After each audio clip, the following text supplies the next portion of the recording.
अशोक गहलोत की बैठक में, जिसमें वीसी के माध्यम से वो चिकित्सा विभाग की बजट पूर्व बैठक ले रहे हैं। पॉइंट पे जो एडोलेसेंट गर्ल में अगर एनीमिया की समस्या को अगर स्टेट से हम हटा पाएं तो जो हमारा जो चाहे वो इन्फेंट मोर्टेलिटी रेट है या फिर अंडर 5 मोर्टेलिटी रेट है उसको हम काफ़ी हद तक डाउन कर सकते हैं। तीसरा एक मेरा सुझाव है कि एक बहुत सहज प्रक्रिया है CPR की। अगर CPR टेक्निक, वो टेक्निक बहुत छोटी और सहज टेक्निक होती है जिसको कोई भी पढ़ा लिखा, बिना पढ़ा लिखा सब सीख सकता है। और जो हमारे प्रदेश में जो हार्ट डिजीज की संभावना बढ़ रही है, हार्ट अटैक की संभावना बढ़ रही है, तो कहीं पे कोई भी व्यक्ति अगर उसको CPR मिल जाता है तो उसको बचाया जा सकता है।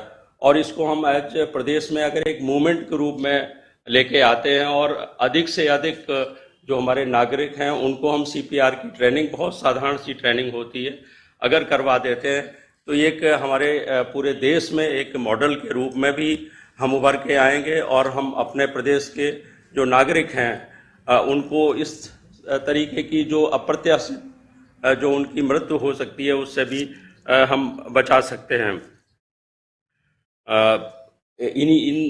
इन बातों के अलावा मैं विश्वविद्यालय के संबंध में जैसा कि आपको मैं आभार व्यक्त करना चाहूँगा कि आपने पिछले बजट में एक अंतर्राष्ट्रीय पंचकर्म एक्सेलेंस सेंटर एक दिया है और हम लोग पूरा ये प्रयास कर रहे हैं कि हम इसको न केवल प्रदेश में बल्कि देश में एक सर्वश्रेष्ठ और अनूठा हमारा ये पंचकर्म सेंटर विकसित हो और इसको हम मेडिकल टूरिज्म के साथ जोड़ के देख रहे हैं ताकि हम केवल देश में नहीं बल्कि विदेश के जो आने वाले जो हमारे टूरिस्ट हैं उनको भी हम सुविधा उपलब्ध करवा सकें। इन्हीं शब्दों के साथ मैं आपका पुनः आभार व्यक्त करता हूं। नमस्कार।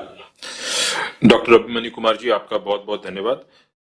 जो सभी जिन्होंने संबोधित किया, आपने जो बहुत ही बहुमूल्य सुझाव आपके दिए हैं, मैं आपको सभी को धन्यवाद देना चाहूंगा। और जो हमारी CMO कन्वेंशन हॉल में हमारे स्वास्थ्य विभाग के अधिकारी भी हैं और अगर आप लिखित में या आप अपने सुझाव देना चाहते हैं तो वो आपका जरूर ले लेंगे और ईमेल के माध्यम से हम जरूर आपके सुझाव तो ले ही रहे हैं, तो उसके लिए मैं आपका स्वागत करना चाहता हूं। अब मैं माननीय मुख्यमंत्री महोदय को निवेदन करना चाहूंगा कि आप अपना उद्बोधन हम सबको देवें। मैं उसके पर प्रथम स्वास्थ्य मंत्री महोदय को निवेदन करना चाहता हूं कि आप अपना उद्बोधन देवें।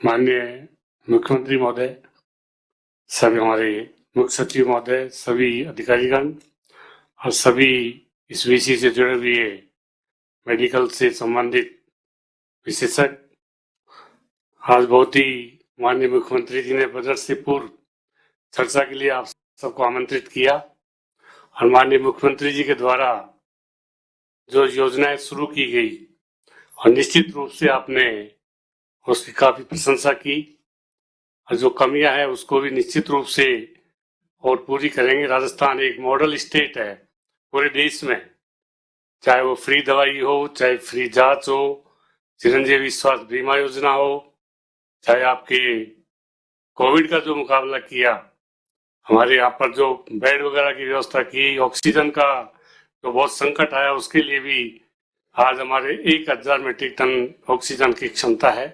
तो बहुत ही अच्छा काम हुआ, आपने अच्छे सुझाव दिए।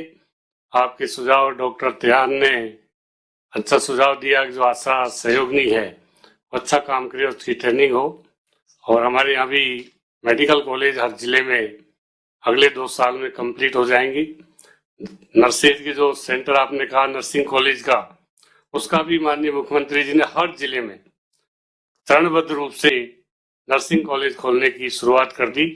12-13 जिलों में, तो अभी 17 जिलों में इस साल हो जाएगा, बाकी और जिलों में जो शेष रहेंगे वो अगले साल में करेंगे। तो निश्चित रूप से हेल्थ का जो स्ट्रक्चर है उसको मजबूत करने के लिए हमारे डिस्ट्रिक्ट हॉस्पिटल में आज कोविड के समय, जब ये कोविड शुरू पहली लहर आई थी, एक भी जगह हमारे कोविड की जांच के संसाधन नहीं थे। आज हर जिले में हमारे कोविड के संसाधन है, हर जगह 1 लाख से भी ज्यादा इसकी जांच के संसाधन है। उसी के बूते हमने इनका मुकाबला किया। कोविड की जो तीसरी लहर आई, तो बहुत बड़ी चुनौती के रूप में आई थी, ओमिक्रॉन का बहुत हल्ला हुआ, और हमारे यहाँ जो वैक्सीनेशन का काम माननीय मुख्यमंत्री जी के निर्देश से हुए, आज हमें खुशी है 97% फर्स्ट डोज हमारी स्टेट में लगी, और दूसरी डोज भी हमारी 85% से भी ज्यादा हुई। 15-16 जिले हमारे 100% हुई। उसी से हम इस कोविड का मुकाबला कर पाए। और मेडिसिन का और इनका जो भी है उसका निश्चित रूप से हमारे यहाँ पर डिस्ट्रिक्ट हॉस्पिटल है, हमारे सब डिविजनल हॉस्पिटल है, हमारी CSC है, PSC है, ये सारी चीजें हमारे उसी के कारण इस महामारी का मुकाबला कर पाए। आपके जो सुझाव आए माननीय मुख्यमंत्री जी ने सबको ध्यानपूर्वक सुना है। अब वो बजट में निश्चित रूप से माननीय मुख्यमंत्री जी आम जन के प्रति, हेल्थ के प्रति बहुत उदार है। जो आप मांगेंगे वो सब मिलेगा। यहाँ कोई ना का नहीं है, ना नहीं है। जो भी आपकी सुझाव आए आप देखना बजट में वो सब चीजें सम्मिलित होगी। इसलिए किसी ने नहीं सोचा था ये 5 लाख तक का बीमा हर राजस्थानी का होगा, किसी ने सोचा नहीं था। पर जो बजट आया लोगों को पता चला ये क्या हो गया अचानक। तो मुख्यमंत्री जी का जो भी है आम जन के प्रति बहुत स्नेह है, उसी का कारण का राजस्थान के लोग 5 लाख तक का आज जो इलाज है वो किसी भी सरकारी या प्राइवेट अस्पताल में खुशी खुशी करा के वो घर जाते हैं। आपने एक OPD की बात कही, तो निश्चित रूप से 50,000 तक का तो OPD है। अगर वो गंभीर बीमारी नहीं है, भर्ती होने की आवश्यकता नहीं है, तो 50,000 तक का तो उसको मिलता ही है दवाई। अभी भर्ती होने पर उसको 4.5 लाख और मिलते हैं। तो वो चीज तो पहले से ही है ना। आप 10-5 हजार जो मांग रहे हैं उसकी बजाय 50,000 का है, वो इलाज कराएगा तो उसको पहले से ही व्यवस्था है। इसलिए आप सबका बहुत बहुत धन्यवाद। मैं माननीय मुख्यमंत्री जी से निवेदन करूंगा कि वो आपको सबको आपने सुझाव दिए, उनके लिए आपको धन्यवाद। माननीय स्वास्थ्य मंत्री महोदय का आपके उद्बोधन के लिए बहुत बहुत धन्यवाद। अब मैं निवेदन करूंगा माननीय मुख्यमंत्री महोदय की वो आप अपने हम सबको मार्गदर्शन प्रदान करें। माननीय मुख्यमंत्री महोदय। हमारे स्वास्थ्य मंत्री प्रसादी मीणा जी, राज्य मंत्री doctor Subhash Garg ji, chief secretary Shrimati Usha Sharma ji, सलाहकार आर्थिक अरविंद महाराम जी, गोविंद शर्मा जी, नीरेंद्र आर्य जी, principal secretary finance Akhil Arora जी, कुलदीप नाका जी, वैभव गलेरिया जी, आशुतोष जी और अरुणा जी, और तमाम हमारे यहाँ बैठे पे भाग लेने वाले तमाम प्राइवेट सेक्टर और पब्लिक सेक्टर के प्रबंधक व डॉक्टर्सगण, उपस्थित भाई और बहनों, मुझे खुशी है कि doctor Naresh Trehan, doctor Shiv Sarin, doctor Devi Shetty सहित जिन लोगों ने भाग लिया उनमें से अधिकांश लोग बैठे हुए हैं।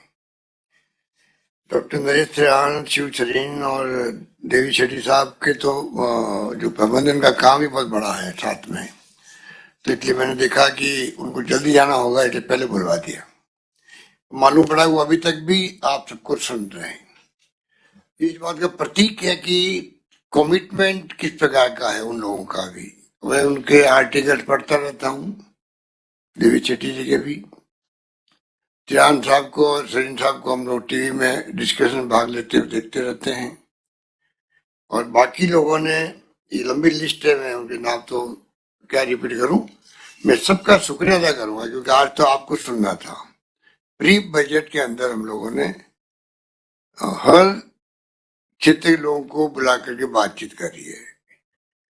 फिर मेरे मन में विचार आया, मैंने अखिल अरोड़ा जी को कहा हमें मेडिकल और हेल्थ के अलावा एजुकेशन को भी साथ लेना चाहिए, जिससे कि जो प्राइवेट सेक्टर का बड़ा महत्व है मेडिकल में भी और एजुकेशन के अंदर भी।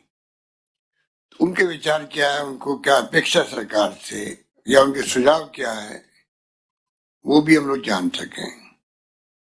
बाकी जो कोरोना के प्रबंधन या कोरोना के पहले से हम लोगों तो 5-6 साल पहले जब हमारी सरकार थी, 8 साल पहले, तब भी हम लोगों ने फ्री मेडिसिन, फ्री टेस्ट कर रखे थे। आगे बढ़ के हमने अभी चिरंजीवी योजना लेके आए, पूरे प्रदेश वासियों के लिए है ये योजना। और अब बजट पेश हो रहा नया, तो हमने देखा कि उसमें और क्या सुधार कर सकते हैं। जैसे डॉक्टर सरीन ने कहा कि हम लोगों ने सरकार बनते निरोगी राजस्थान को लेके एक लॉन्चिंग करी थी राजस्थान में अभियान। देवी शेट्टी साहब भी आए थे और उसी रूप में कैसे प्रिवेंशन ऑफ मेडिसिन के थीम को लेकर आगे बढ़े, जिसके लिए भी उन्होंने कहा कि अगर बीमार कोई होगा ही नहीं तो बजट कम खर्च होगा सरकार का। बात वो की वो है, बीमार हो ही क्यों फिर। ये थीम हर व्यक्ति के दिमाग में आनी चाहिए और यही सोच करके हम लोगों ने ये तय कर रखा कि मेडिकल में और एजुकेशन में भी हम लोग टॉप प्रायोरिटी देंगे और वो प्रायोरिटी देना सामरिक सरोकार को निभाने के बराबर है, जिसके कमिटमेंट के लिए हम लोग सब काम कर रहे हैं। सारा इंतजाम हमने अच्छा कर रखा था।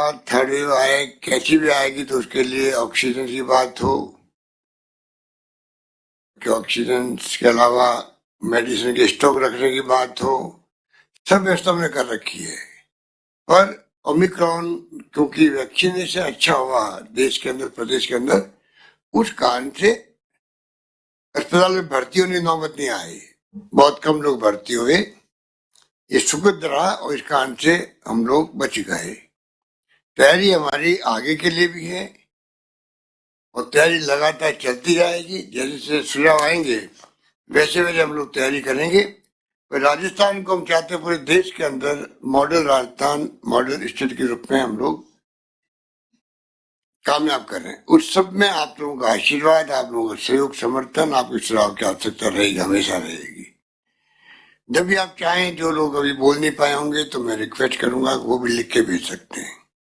इस रूप में हम चाहेंगे कि किस प्रकार इस सेक्टर को तवज्जो देते हुए और ये अभियान चलाएंगे, वापस हम लोग शुरू करेंगे कोविड खत्म होते ही निरोगी राजस्थान। क्योंकि हमारे पूर्वजों ने कहा था पहला सुख निरोगी काया। सलीम साहब, आप तो राजस्थान के, आपको मालूम है पहला सुख जो जिंदगी का है वही निरोगी काया, मतलब स्वस्थ रहना ही है। इसलिए जरूरी है कि हम उसके ऊपर हमारा बजट का प्रोविजन भी ठीक रखें और उसमें कोई कमी नहीं आने दें। इसलिए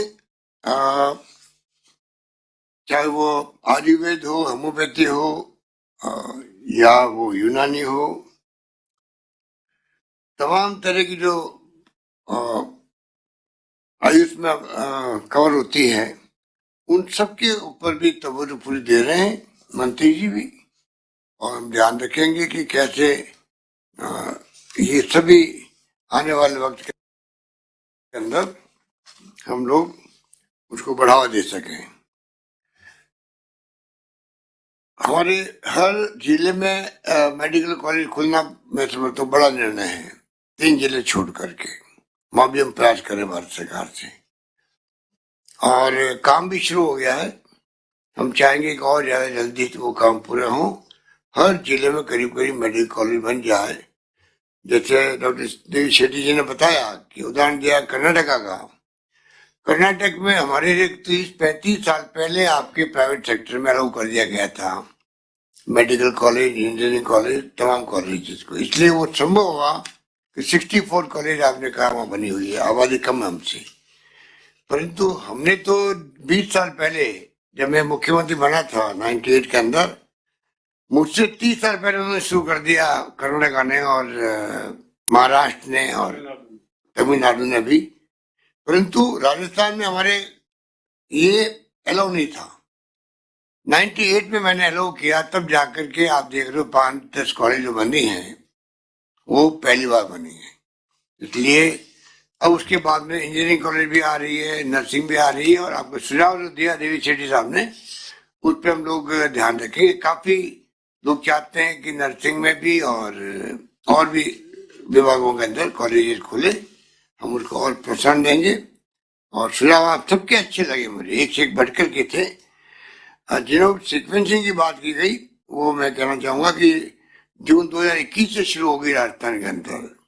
देवी शेट्टी जी ने कहा था कि लैब होना आवश्यक है, ये लैब तो बनी चुकी है। और ये मैं समझता हूँ कि पहली लैब है देश के अंदर सरकारी कॉलेज अस्पताल के अंदर। बाकी जो पहले बनी थी, नहीं बनी, वो पहली लैब है ये।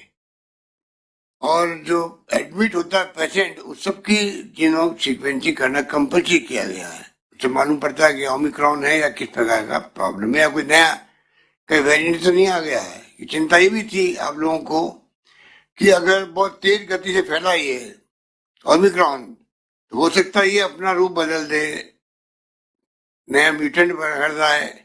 वो चिंता भी हम लोग देख रहे थे, तो वो भी मैं समझता हूँ कि ध्यान रखा गया। उसके आधार पर ही हमारे डॉक्टर भंडारी और ये पूरी टीम के लोग उसको हम लोग उस रूप में ट्रीट कर रहे हैं। और बाकी हमारे यहाँ जो पूना और कलकत्ता में है लैब वायरोलॉजी की, वो उसकी भी हमने अनाउंसमेंट कर रखा है और मैं समझता हूँ साल 1.5 साल में वो लैब भी हमारी विजिट हो गई हमारे डॉक्टरों की पुणे के अंदर, और कलकत्ता में भी बहुत एडवांस लैब है वहाँ पर। उस ढंग की लैब वायरोलॉजी की भी राजस्थान बनने जा रही है। इस प्रकार से हम लोग पार्टी दे रहे हैं। आप सबने जो आज इसमें भाग लिया उसके लिए मैं पुनः आप सबका शुक्रिया अदा करता हूँ, धन्यवाद देता हूँ। धन्यवाद। जय हिंद। धन्यवाद।